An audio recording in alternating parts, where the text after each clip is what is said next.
E hoje eu converso com a advogada Janaína Bastos, que é especialista em direito do trabalho, é diretora jurídica da Câmara da Mulher Empresária de Lauro de Freitas, diretora também de imprensa da ABAT, que é a Associação Baiana de Advogados Trabalhistas, e é professora de Direito do Trabalho e do Consumidor. Nós vamos falar sobre os impactos trabalhistas na saída da Ford da Bahia. Boa tarde, Janaína. Seja muito bem-vinda de volta em 2021, né? Primeira vez que você vem, não é isso? Isso.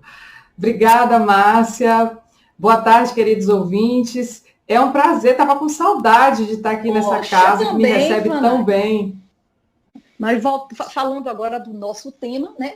O fechamento, aqui na Bahia, o fechamento do complexo em Camaçari põe assim 20 anos de história, né? Porque nacionalmente a Ford interrompe uma trajetória de um século. E aí eu lhe pergunto, Janaína, qual a expectativa de trabalhadores atingidas pela saída da Ford? Olha, a expectativa é de um grande impacto na economia baiana, porque não são somente os empregos diretos que serão afetados. Existe toda uma cadeia produtiva para que abasteça esse complexo da Ford. Mesmo as empresas, além dos empregos diretos, nós temos as empresas com terceirização direta, com contratos feitos diretamente para fornecimento de serviços através de mão de obra para a Ford. Nós temos as empresas que prestam serviços para essas empresas, que é o que a gente chama de quarteirização, às vezes Sim. direta, às vezes indireta. Então, numa entrevista, o presidente do Sindicato dos Metalúrgicos, o Júlio Bonfim, ele disse que o impacto serão de 12 mil trabalhadores diretos, sendo que 5 mil dessas dispensas são empresas parceiras de autopeças que produzem produtos para a Ford, para abastecer essa produção, somando 8 mil empregados junto com 4 mil empregados de empresas satélites. Então, são cerca de 72 mil empregos afetados. É um baita de um baque. Um baita, é muita coisa. Eu até vi uma entrevista de uma moça, mãe solo, né? Ela é uma chefe FF de família, jovem, com uma filha assim, talvez de 8 anos mais ou menos, imagino, e ela dizendo que ela fez engenharia, né? Então, ela é estimulada pela Ford, e ela já estava pensando, assim, projetando que a filha podia ser, no futuro, né, uma funcionária da Ford, e ela teve esse impacto, não somente com ela, mas em termos financeiros, né, criando uma filha sozinha, enfim. Então, como você disse, é um número grande de trabalhadores que sofreram, né, as consequências graves dessa saída da Ford. Eu, pessoalmente, conheço muitas pessoas que vão sofrer esse impacto, que vão ficar desempregadas pelos próximos dias. Os trabalhos continuam por lá. Eu tenho amigos próximos, engenheiros, que continuam trabalhando normal. Sim. O trabalho ainda não foi paralisado, mas Sim. a expectativa, o receio, o temor é muito grande. E penso que eu tenho um conhecido que a Ford, há uns 2 anos atrás, ofereceu uma oportunidade para ele ir para a Alemanha e ele recusou. Ai, ele agora está com a mão na cabeça, né? Não cheguei a falar com ele esses dias. A gente não tem um poder, né, de ver o futuro. Sim. Mas, assim, nesse caso, quem arca com as rescisões dos contratos de trabalho? Olha, os contratos diretos, a Ford arca, é fato. Agora, os contratos indiretos, onde há um contrato de prestação de serviços, de fornecimento de mão de obra, de fornecimento de produtos, isso depende muito de como esse contrato tenha sido Sim. versado. Se essa possibilidade estava prevista contratualmente ou não. Claro, contrato é uma coisa que serve para a gente, advogado, discutir. É verdade. Ainda mais quando existe o interesse público por trás. E é uma decisão de gestão da Ford. Então, ela tem que necessariamente arcar com os prejuízos, com as consequências dessa gestão. O interesse público aqui, nós ainda temos um Estado que muitas vezes nós, do empresariado, reclamamos da intervenção estatal, mas nessas horas a gente percebe o quão importante ainda é a mão do Estado sobre as nossas relações, justamente em razão da desigualdade que existe nesse país. trabalhador que está longe de ter aquela autonomia para negociar as coisas, quanto mais as empresas pequenas que se colocam nesse ponto. Então, a responsabilidade primária é do contratante, mas existe um grande movimento aí pelo sindicato da categoria deles, justamente para ajustar, porque se trata de uma demissão diferente, é uma demissão em massa, é uma desmobilização, uma demissão coletiva. Então, sim, isso tem que ser tratado, tem que ser gerido de uma forma diferenciada. E nada e ninguém melhor do que o sindicato da categoria para fazer justamente essa intervenção. Acredito que eles devem estar juntando todas as empresas, mesmo as satélites interessadas, para negociar, muitas vezes, faturas presas, faturas ainda a serem pagas a essas empresas, para que possibilite esse pagamento dessas rescisões. Muitos contratos de terceirização vêm com cláusulas um pouco, digamos assim, eu digo que toda vez que eu vou analisar um contrato de terceirização, ele não passa. Sem pelo menos uma boa correção de pelo menos 50% dele, normalmente ele não passa. Precisa ser ajustado. Exato. Justamente porque eles vêm protegendo muito mais, e eu advogo para as terceirizadas, já advoguei muito tempo hoje, nem tanto, e protegem muito mais. E isso, quando você tem essa liberdade para negociar, você consegue proteger melhor essas empresas. Então, é uma caixa de surpresa o que pode vir por aí. O que pode acontecer, né?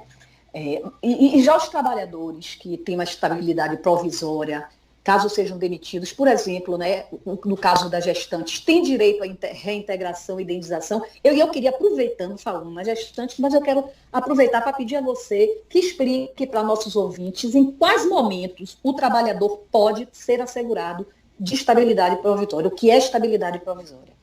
Olha, tem a estabilidade e tem a garantia provisória do emprego. São nomenclaturas basicamente diferenciadas para a gente que gosta de estudar direito. Na prática, basicamente, é a mesma coisa. Se for demitido sem justa causa, recebe indenização do período que faltaria para essa pessoa completar esse período aí de garantia do emprego. Só tem uma questão. Quando essa garantia ela é atrelada à atividade, se há o fechamento da empresa, essa garantia, essa estabilidade, ela cai. Vou dar um exemplo. Um exemplo de estabilidade desse tipo é a CIPA. Então, se não vai mais haver atividade dentro da região, se não tem lugar para transferir aquele empregado, aquele polo vai morrer como é o que vai acontecer aqui, e isso partindo do pressuposto que vai fechar, se for vendido sim, é outra história. Mas sim, aquela estabilidade da CIPA, ela não prevalece. Não há direito à indenização desse período que faltaria para completar essa estabilidade. É diferente do caso do trabalhador que sofre um acidente de trabalho, porque sim, essa é uma garantia que está ligada a ele, que está ligada a uma condição pessoal dele, algo que aconteceu com ele. Então, em caso de rescisão, seja ela de qual tipo for, há obrigatoriedade da empresa em realizar o pagamento do período que falta para completar essa estabilidade. Sim. E no caso da gestante? No caso da gestante, também é uma das hipóteses de estabilidade que está ligada à pessoa, à mulher. Então, sim, não tem ligação com o cargo que ela exerce, com uma eleição, com coisa do tipo. É uma condição dela, é uma proteção, na verdade, à criança. Então, as gestantes que nos ouvem, as mulheres que tiveram bebê, que ainda estão no período de estabilidade, podem ficar tranquilas que haverá o pagamento, quer dizer, a obrigatoriedade de ser pago. Se claro, vão enfrentar aí as mazelas da justiça é uma outra história, mas há direito ao pagamento, ao recebimento por essa gestante do período que falta para completar essa estabilidade dela. Você sabe qual é o período de estabilidade? Não é isso que eu queria que você explicasse, quando ela pode pedir isso e qual o período dessa estabilidade, que é provisória, né?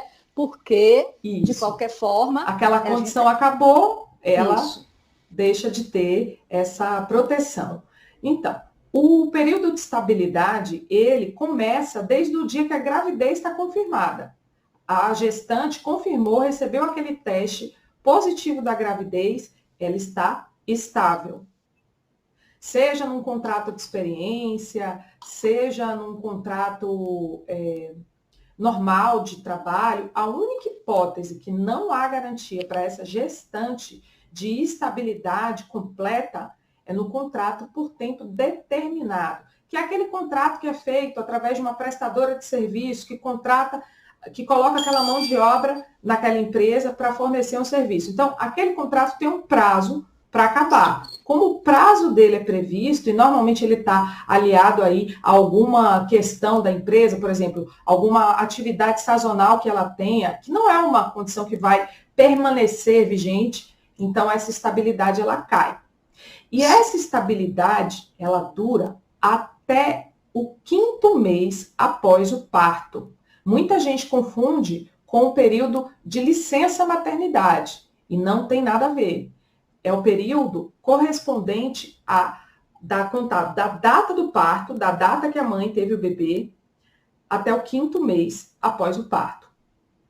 Ou seja, quando a criança estiver completando 5 meses, ela perde. Exatamente. Independente de quando ela tenha entrado de licença maternidade. Porque às vezes ela pode não entrar de licença maternidade assim que o bebê nasce. Ou pode entrar um pouco antes do bebê nascer, já por cansaço e tudo. Então, isso tem uma diferençazinha. E tem que prestar atenção também que algumas categorias, as convenções coletivas dessas categorias, trazem uma extensão dessa estabilidade.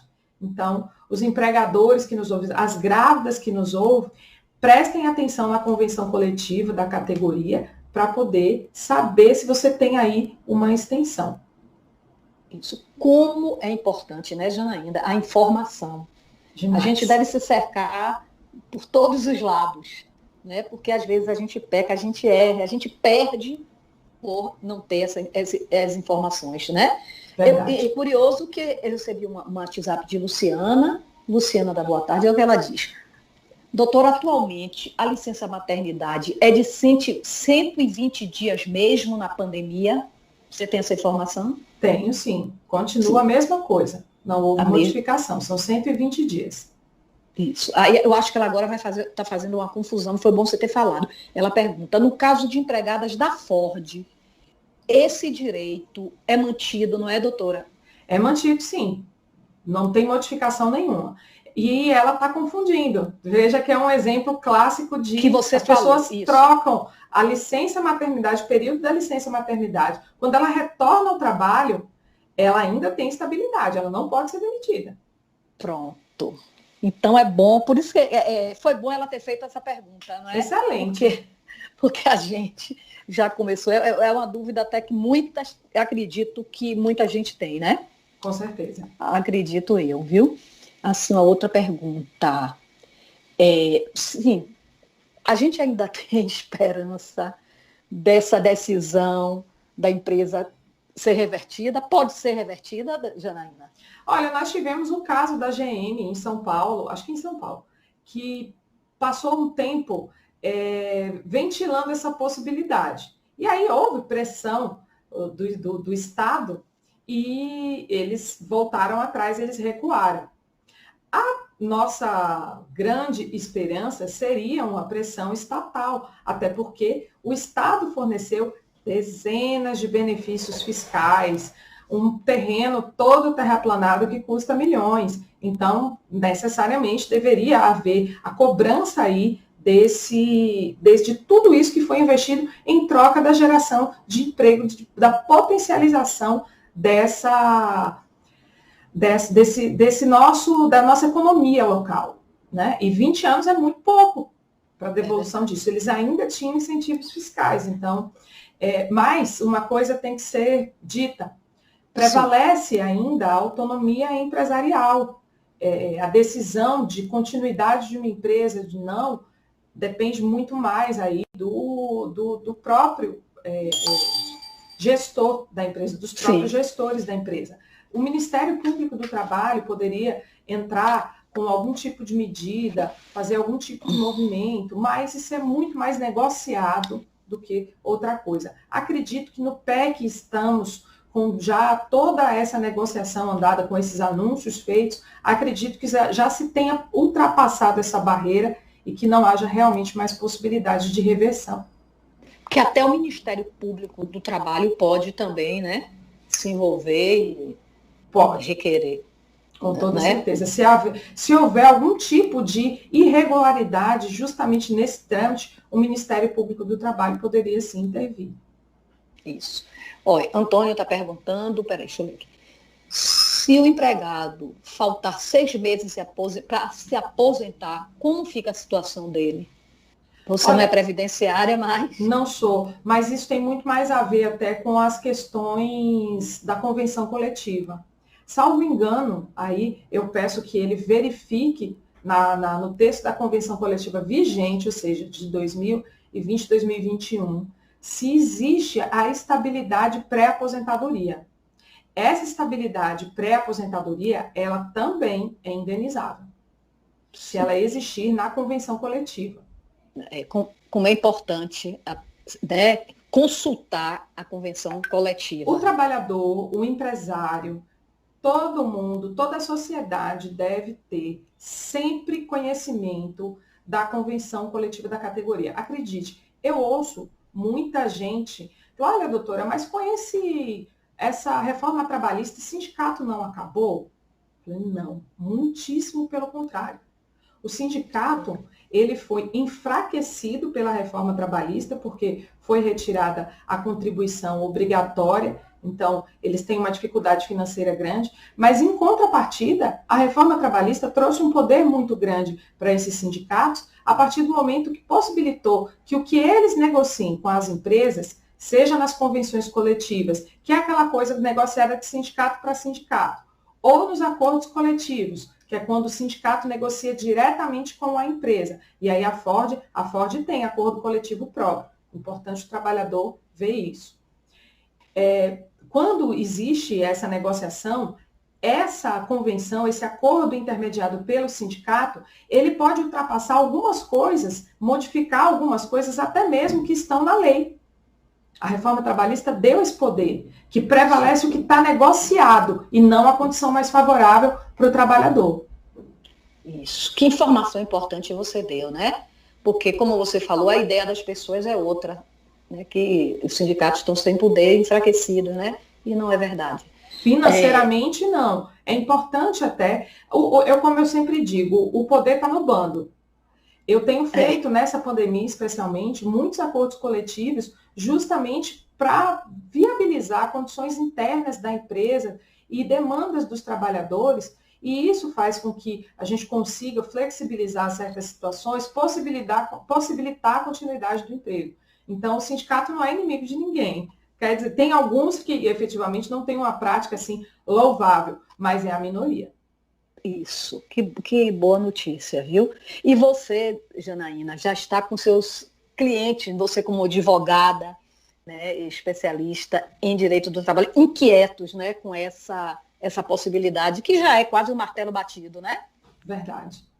E temos não só essa desmobilização, temos aí a Petrobras, que também está no mesmo caminho, já está sendo negociada a RELAM. Então, vai ser um impacto muito grande para a Bahia como um todo. Querendo ou não, está havendo um esvaziamento grande do emprego na Bahia. Então, é realmente preocupante. É uma situação social, ainda mais num período como esse de pandemia, alarmante, realmente. É difícil, viu? Estamos vivendo assim momentos sombrios, mas a gente tem que se fortalecer de alguma forma, né? E aí se informando também, que eu acho que informação é poder mesmo. Sempre. Né? Porque se você vai ter perdas, você tem que arrumar uma forma de minimizar essas perdas. Né? E é uma situação difícil, né? A gente recebeu, como eu falei no início do programa, com tristeza, com preocupação, né? Porque a situação, o mundo não está fácil, né? A gente tem visto, né, movimentos e aí, mas enfim, nós vamos passar também por isso. Agora precisamos estar atentos e fortes. Não é verdade, Janaína? É verdade, é verdade. E assim, De verdade, nós ainda temos a possibilidade, o brasileiro é muito, muito inventivo nesse ponto, nós somos um povo criativo e o brasileiro, de uma forma ou de outra, acaba se reinventando, acaba dando um jeito. Somos conhecidos pela inventividade.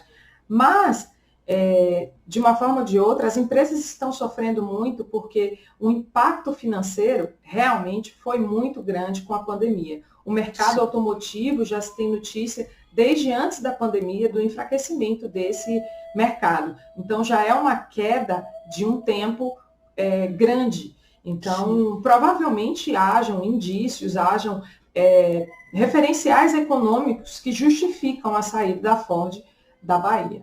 Mas são coisas que efetivamente o poder público tem que tomar pé, tem que realmente fiscalizar, tem que olhar, porque se quis incentivos fiscais, se precisou do Estado para alguma coisa. Então, a contrapartida ela é necessária. É isso, fazer o seu papel. Janaína, a gente vai, vou pedir ao Zezito para entrar com o comercial, a gente vai rapidinho e volta já já, continuando esse papo tão rico. Vamos lá? Eu já tenho aqui um WhatsApp rapidinho de Rosa. Rosa da boa tarde, ela diz assim: doutora, no caso de empregados da Ford, configura direitos trabalhistas de demissão sem justa causa? Quais são esses direitos? Olha, os direitos são os direitos padrões de qualquer demissão. Sim. Aviso prévio, 13º proporcional, férias proporcionais, saldo de salário, a indenização do FGTS depositado, 40% do FGTS depositado, o levantamento do FGTS e ainda o seguro-desemprego. Férias proporcionais também, né? Tudo de uma... Férias proporcionais, tudo de uma demissão normal. O trabalhador não perde nenhum direito em virtude dessa saída, salvo se houver uma negociação coletiva do sindicato dos empregados com a Ford, flexibilizando, facilitando alguma coisa. Isso ficou bastante claro. Mas, Janaína, os trabalhadores, eles perderão direitos trabalhistas caso essas terceirizadas não paguem? Não. É um grande risco, né? É um grande risco. Esse é o maior dos receios.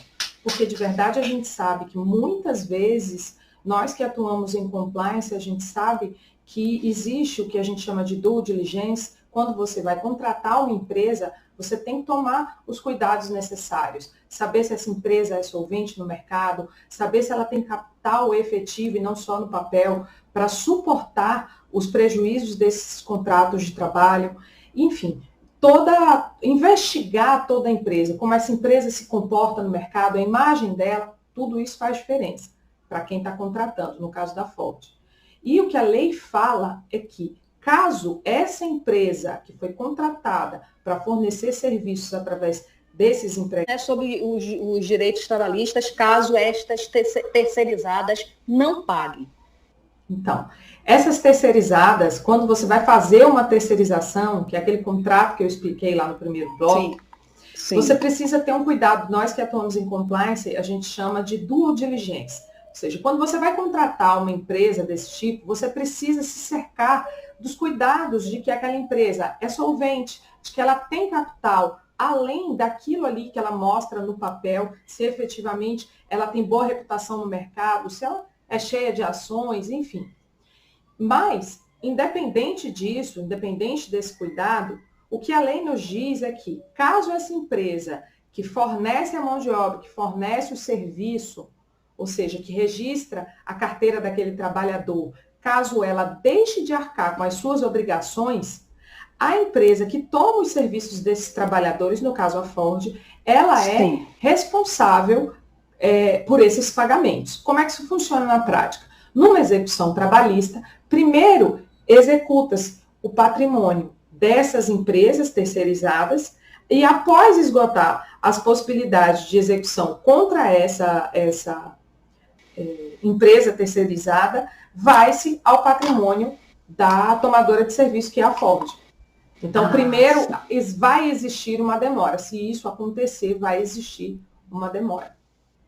Não é nada tão rápido assim, não, né? Infelizmente, não. Eu imagino isso. Tem um outro aqui, José Carlos, ele diz assim: boa tarde, doutora. Se entendi, são garantidos aos trabalhadores terceirizados os mesmos direitos do empregado normal.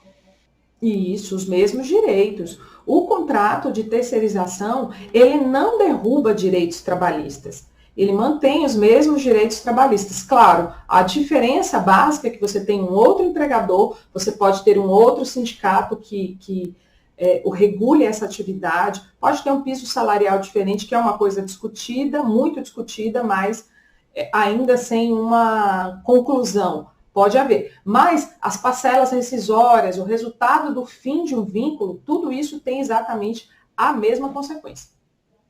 Obrigada, José Carlos. Janaína, você tem alguma assim, orientação? Você pensa em alguma coisa que o próprio empregado pode, de uma forma desavisada, pecar? Ou o que é que você orienta, assim? Né? Porque você, na sua experiência, você sabe que tem algo recorrente que as pessoas perdem, né? O que é que eu oriento aos trabalhadores? Você, trabalhador que me ouve, assine somente o que você estiver recebendo. Cuidado com os acordos que são realizados, mesmo aqueles acordos judiciais. Para fazer um acordo judicial com as empresas, que é muito comum, isso foi aí trazido pela reforma trabalhista em 2017, eu pratico praticamente todos os dias, e ele tem uma consequência muitas vezes drástica. Ele dá quitação não só daquela rescisão, mas ele dá quitação de todo o vínculo. Então, é importante que esse trabalhador esteja acompanhado do seu próprio advogado, que é uma exigência legal, e observe direitinho se aquele valor que está sendo recebido num acordo judicial efetivamente quita tudo que ele entenda que ele tenha direito decorrente daquela relação. Porque se houver, num caso desse, uma quitação total, ele não vai poder reclamar depois. Não pode, né, Janaína? Não. E é muito comum hoje. É comum, né? E a gente sabe que eu até vou pedir a você para dar uma informação, que não é bem isso, mas com a reforma trabalhista, né, houve assim, uma alteração no que diz em relação aos terceirizados, né, a terceirização. Isso. A maior parte dessas coisas que nós estamos falando hoje em dia foram mudanças trazidas pela terceirização, pela uma lei que aconteceu um pouquinho logo juntinho com a reforma trabalhista. Então, antes, quando a gente fala dessa hipótese que eu falei de quarteirização, que quando uma empresa faz, eu faço um contrato com a Rádio Excelsior. Aí a Rádio Excelsior contrata a Márcia para fornecer para ela o serviço que ela acertou comigo. Perceba a cadeia. Sim. Antigamente, o entendimento é que quando havia essa quarteirização, que a responsabilidade era solidária, ou seja, todo mundo respondia ao mesmo tempo. Onde achasse dinheiro primeiro, pegava. Como que é hoje? E foi mudado agora, justamente com isso. Sim. Agora, você só avança no patrimônio da principal depois que você... Da principal o quê? Da Ford, no nosso exemplo, ou da Rádio Excelsior, nesse exemplo, depois que você ultrapassar o patrimônio da Márcia. Digamos que a Márcia contrate um estagiário para poder fazer o serviço. Então, o estagiário coloca a Márcia na justiça, mas a Márcia estava prestando justiça para a Rádio Excelsior, que estava prestando serviço para mim. Entendeu? Olha, isso Entendi. É muito comum. Isso é muito comum. Então, antes de ir ao patrimônio da Rádio Excelsior, tem que esgotar o patrimônio de Márcia. Sim, entendi. Olha, Ana Maria, boa tarde. Cheguei agora. Me explique, doutora, o que é convenção coletiva de trabalho? Pronto. Convenção coletiva de trabalho é quando o sindicato dos trabalhadores e o sindicato da empresa, eles negociam condições que não estão previstas na lei, ou eles diminuem direitos ou acrescentam mais direitos, o que é mais comum, e fazem aquele acordo por um período determinado, que agora tem uma validade máxima de 2 anos. Então, isso é uma convenção coletiva. Quem está submetido a essa convenção coletiva? Todo mundo que pertence àquela categoria profissional. Como Sim. é que se define essa categoria profissional?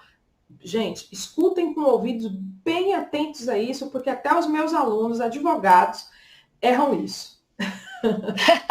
Muito. Então, olha o valor dessa informação. Pois é, então essa é uma informação preciosa, que vale ouro. Independente de você ser um motorista, uma cozinheira, um motorista que não seja enquadrado em categoria especial, mas digamos que você é um auxiliar de serviços gerais, você é um cozinheiro, você é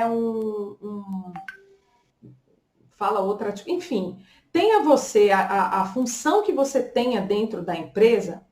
Quem vai determinar qual é o sindicato da categoria é o CNAE, o que a gente chama de CNAE, a atividade comercial do seu empregador. Então, se lá, e como é que você acha essa informação? Lá no site da Receita, Joca, CNPJ,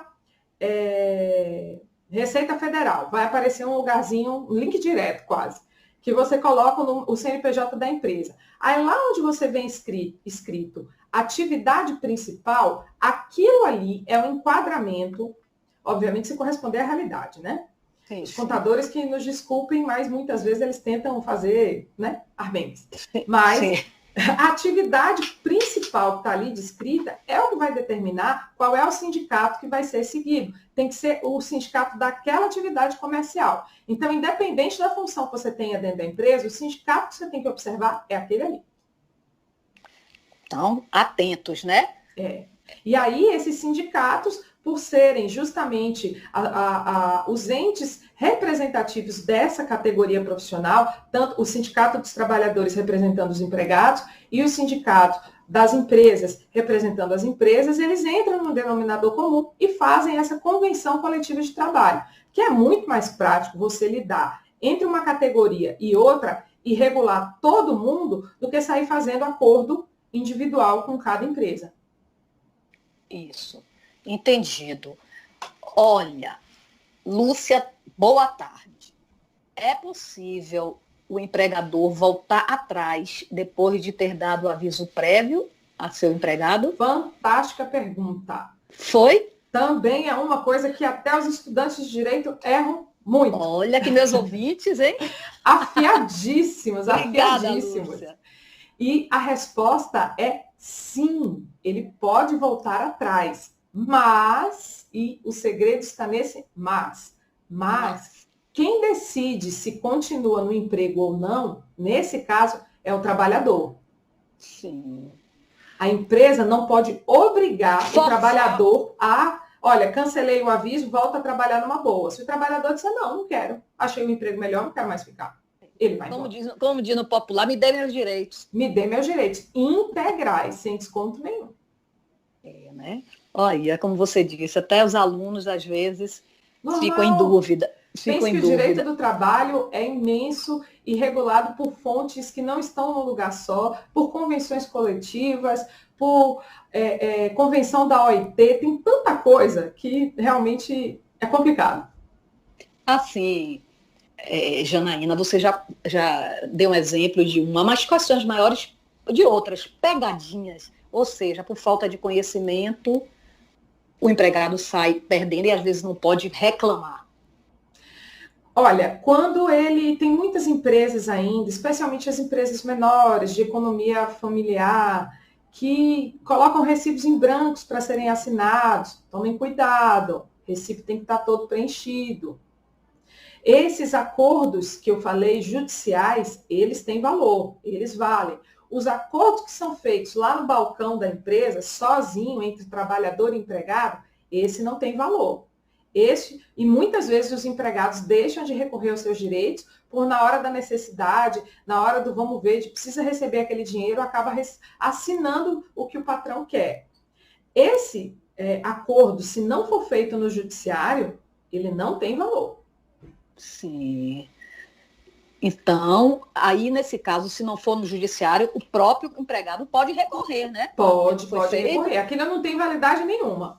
Isso. Agora, o que é que ele não pode recorrer mesmo?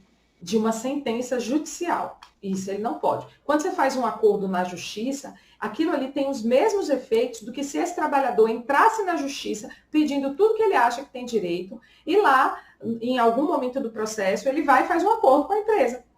Daquilo ali sai uma sentença que homologa aquele acordo. É uma sentença. tem a mesma natureza de que se o trabalhador não quer acordo, o juiz vai lá e dá uma sentença. Tem o mesmo valor. Sim. Isso, então tem que ter muito cuidado, né? Por isso que eu digo todos os dias, Janaína, aqui no meu programa, né? Você está cansada de ouvir também e concorda.